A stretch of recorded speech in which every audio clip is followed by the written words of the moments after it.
Oke, Om Swastiastu, Sematon Tiang Sarang Sami. Jadi hari ini Tiang berada di kediaman Tiang, masih stay di rumah legian karena hampir 2 bulan lebih Tiang tidak pulang ke rumah.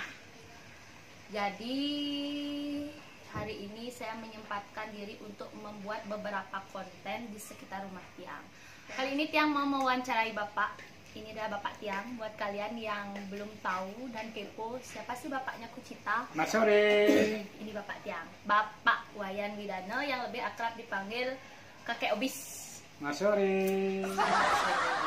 Jadi Tiang mau nanya-nanya bagaimana sih kehidupannya sekarang, karena kan Legian itu rame ya, Kuto itu rame, Seminyak itu rame. Sekarang semenjak ada COVID jadi sepi melompong seperti ini. Bagaimana Pak?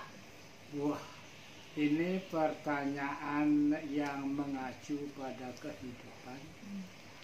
Kehidupan yang jelas, perubahan yang paling langgeng. Perubahan yang paling langgeng itu yang Bapak maksud kemarin sebelum COVID-19. Itu prosesnya kita semua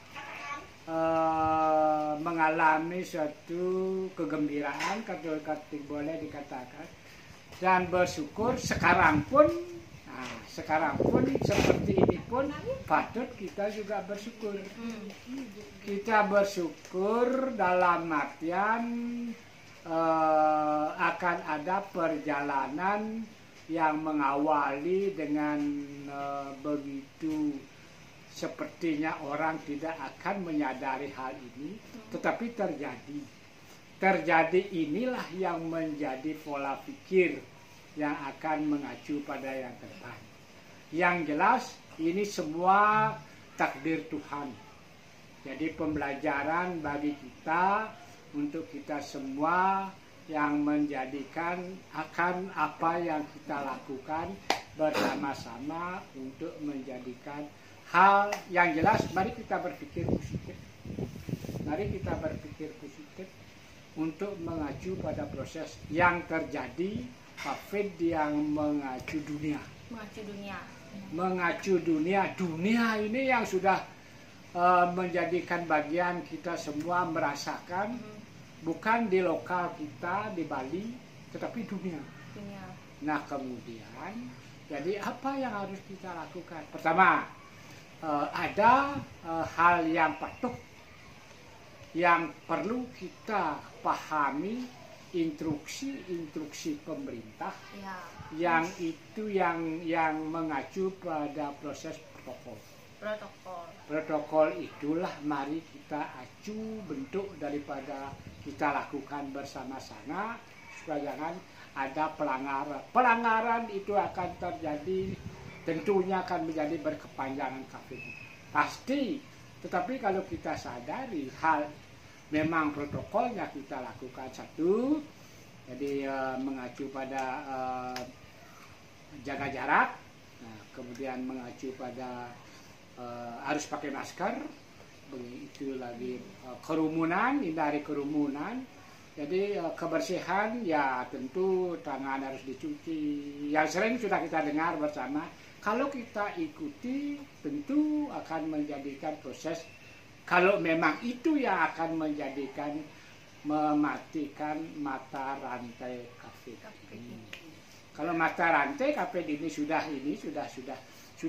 tentunya akan kita lakukan dengan apa yang diinstruksikan oleh pemerintah, protokol itu sendiri pasti dan yakin, percaya, yakin, dan kita serahkan pada Tuhan yang Maha Kuasa sebagai kehidupan. Inilah kehidupan baru nantinya.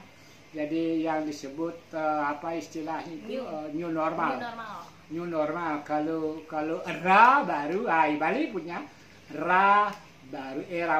Era baru ini adalah sama halnya dengan new normal yang diprediksikan oleh pemerintah yang nanti akannya untuk kita semua. Jadi kalau kehidupan sekarang ya harus efisiensi. Awalnya harus efisiensi. Intinya kita harus disiplin Pak ya. Disiplin tentu disiplin. itu yang protokol itu yang lakukan dengan ketentuan-ketentuan dan disiplin melakukan hal itu. Nah gitu guys.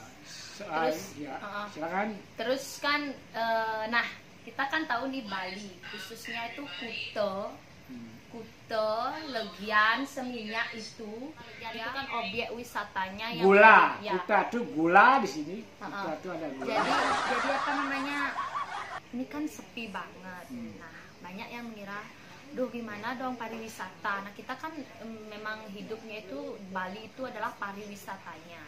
Nah sekarang pariwisatanya kita ini mati dan bahkan diprediksi nggak bisa secepat itu pulihnya. Nah jadi Bapak kan ini tinggalnya di daerah pariwisata dan hidup juga pastilah dari pariwisata juga. Gimana tuh cara menghadapi?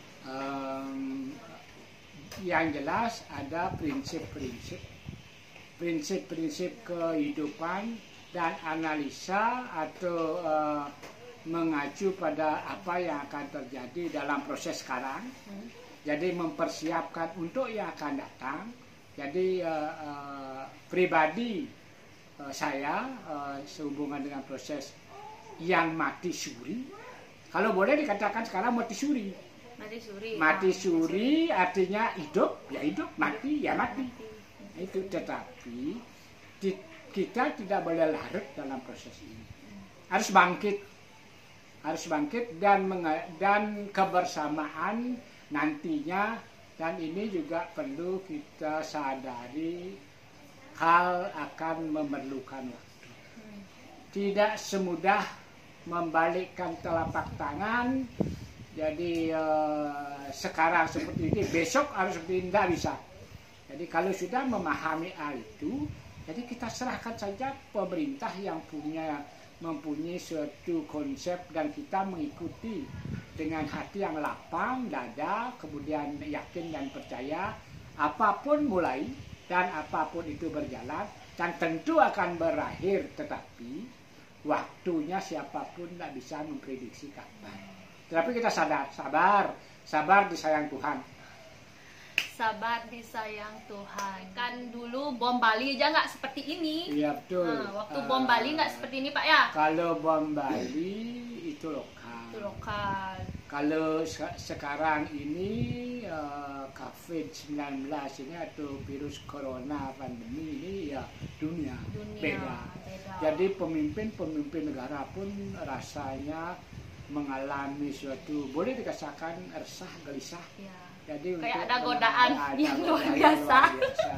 Tetapi sepi sekarang di Kuta itu kayak tadi Mati Suri itu kita terima itu adalah pemberian Tuhan, memberi Tuhan cobaan, tetapi cobaan ini adalah kemampuan manusia. Pasti kemampuan manusia, cobaan dari Tuhan itu kemampuan manusia yang menjadi evaluasi, menjadikan pembelajaran yang kemarin dan dari sekarang untuk masa yang akan datang. Jadi mungkin ada orang yang bilang ada apa? Ada punya keahlian, punya karir, punya apa? Sementara ini error, semua error. Termasuk saya juga error. Error itu adalah mungkin baru kita semua mengalami hal ini. Ya kemarin ada sih orang error, orang ini ada. Tetapi sekarang ini sepertinya sebagian besar seperti itu, karena itu kehidupan. Nah tergantung pada kehidupan di Kuta, Legian Seminyak ini Sami kita ya. Jadi memang sangat menggantungkan pada pariwisata. Dengan pariwisata inilah kehidupan yang luar biasa. Dan kemudian terjadi hal ini, kita belajar, kalau boleh kita kategorikan belajar dari nol. Dari nol itu tidak akan mengacu pada persentase, tetapi cukup panjang, cukup lama. Dan hal ini mari kita serahkan pada Yang Maha Kuasa dan banyak-banyaklah berdoa, banyak-banyaklah minta lindungan dari Yang Maha Kuasa dan disiplin kalau bentuk daripada kehidupan dengan sesama manusia. Tolong menolong di dalam kehidupan manusia, inilah kesempatannya. untuk menjadikan kita tetap bersatu untuk menjalankan kehidupan di masa COVID-19 tahun ini, ya segitu.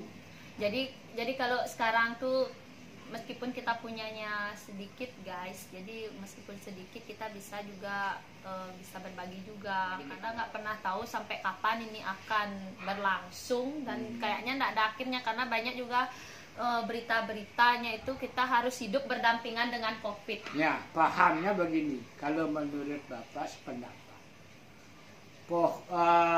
pendampingan atau damai itu bukan artinya larut dalam proses kesedihan atau mungkin dalam proses kalah dalam menghadapi COVID. Nah, itu kedamaian itu artinya dan pendampingan itu artinya pemahaman untuk mempelajari kehidupan COVID, kemudian kehidupan kita sebagai boleh dikatakan itulah yang mengganggu, tetapi kedamaian di sini harus kita lakukan sebagai untuk melangsungkan kehidupan yang betul-betul damai dan tetap menjadikan apa sebenarnya keinginan hidup. Jadi sekarang lah kita saatnya lebih merenung makna dari kehidupan itu seperti apa. Ya, evaluasinya kemarin seperti itu, sekarang seperti ini, ya akan datang masih question. Ya, Questionnya di sini yang perlu ada jawaban. Dan belum pasti orang bisa prediksinya kapan akan berakhir pun. Benar. Siapa dan bisa bilang kapan bisa berakhir. Nah kemudian tetap berjuang. Jadi kita hidup dah pemerintah bilang new normal, itu dah new normal, kita harus disiplin mematuhi protokol, menggunakan masker setiap berpergian guys. Habis itu datang dari mana kita langsung cuci tangan, langsung mandi bila perlu. Semoga kita terhindar dari yang namanya virus, karena yang paling berbahaya itu kan adalah OTG-nya. Orang tanpa gejala, karena sekarang banyak yang OTG. Paham dengan bahasa OTG, orang tanpa gejala, betul atau tidak? Nah, jadi sebenarnya kita jangan terpengaruh larut dalam proses OTG sehingga semua orang datang kita takuti. Ya. Nggak boleh seperti itu. Pokoknya intinya kita harus disiplin. Ingat, Jaga kebersihan, jaga jarak. Nah itu kita perlu. Intinya kita disuruh jaga jarak itu bukan bermaksud apa, karena biar sama-sama aman aja gitu. Aman. Jadi, untuk kita, aman untuk orang lain juga. Gunakan masker. Jadi buat kalian yang merasa kurang enak badan atau apa, jangan dulu berkunjung ke mana-mana. Oke, gitu guys. Jadi ya kita harus saling support, mendukung satu sama lain. Kita berdoa semoga ke depan kita jauh lebih baik, kita bisa melewati pandemi ini bersama-sama, dan ya seperti tadi, hidup berdampingan, hidup damai. Karena kita tidak tahu ini sampai kapan, dan kita juga tidak tahu musuhnya seperti apa. Betul, itu bukan bentuk orang, itu bukan bentuk orang, bentuk benda. Ya. Ini bentuk bakteri, tapi bakteri pun kita tidak tahu seperti apa. Betul. Nah kemudian yang paling penting sekali adalah sesama kita hidup, kemudian perlu ada saling tolong-menolong. Karena di sini akan menjadikan berkelanjutan untuk kehidupan bersama apa yang kita rasakan sekarang ini. Yang beruntung tetap bersyukur, yang belum beruntung tetap bersyukur, karena kesehatan menjadikan proses mungkin peluang akan ada di depan Anda. Pokoknya kita harus tetap bersyukur, menghadapi hidup ini dengan semangat, dan selalu memotivasi diri sendiri. Sebelum kita memotivasi orang lain, kita harus motivasi dulu diri kita agar kita bisa memotivasi orang lain. Oke guys, cukup sekian ya. Jadi kalian sudah tahu, begitulah pemahaman dari Bapak kita Dewi. Ingat, langgeng adalah perubahan. Perubahan paling langgeng. Itu pesannya selalu. Perubahan adalah hal yang paling langgeng. Dan hidup itu sebagai proses, ingat satu hidup. Kemudian di sana ada kodrat. Di sana ada takdir itu yang sangat menentukan, tetapi tetap ada perjuangan hidup. Ya, ada perjuangan hidup. Jadi hidup itu katanya adalah penebusan atau penebusan karma. Hidup adalah penebusan karma. Seperti itu kayaknya yang lupa lu. Kartono selalu ingat. Iya. Dia selalu ingat kata-kata bapak itu, hidup itu harus dijalani karena merupakan penebusan dari karma. Begitu. Oke. Terima kasih banyak bapak. Oke. Sudah menjawab pertanyaan saya dan ikut berbincang-bincang ya, mengisi waktu di Legian. Jadi karena lama nggak pernah pulang ke Legian, hampir 2 bulan, banyak perubahan di sini, sangat-sangat banyak perubahan dari ponaan tiang yang masih kecil. Wah, sekarang udah beda-beda semuanya. Udah seperti kalian lihat di konten-konten tiang, semua sudah tumbuh besar. Mereka masih tetap stay di rumah aja. Mereka manut banget karena mereka tidak bisa berangkat sekolah juga. Tidak ada sekolah, jadi belajarnya di rumah. Oke, terima kasih banyak buat yang sudah nonton. Jangan lupa subscribe dan like buat kalian yang mau komen, bisa komen di sini. Pasti Tiang jawab. Jadi beginilah situasi di rumah Tiang. Ini Bapak Tiang. Begitu keseharian Tiang sewaktu Tiang masih panjang. Asik. Terima kasih dan terima kasih sudah nonton channel Kucita. Bye.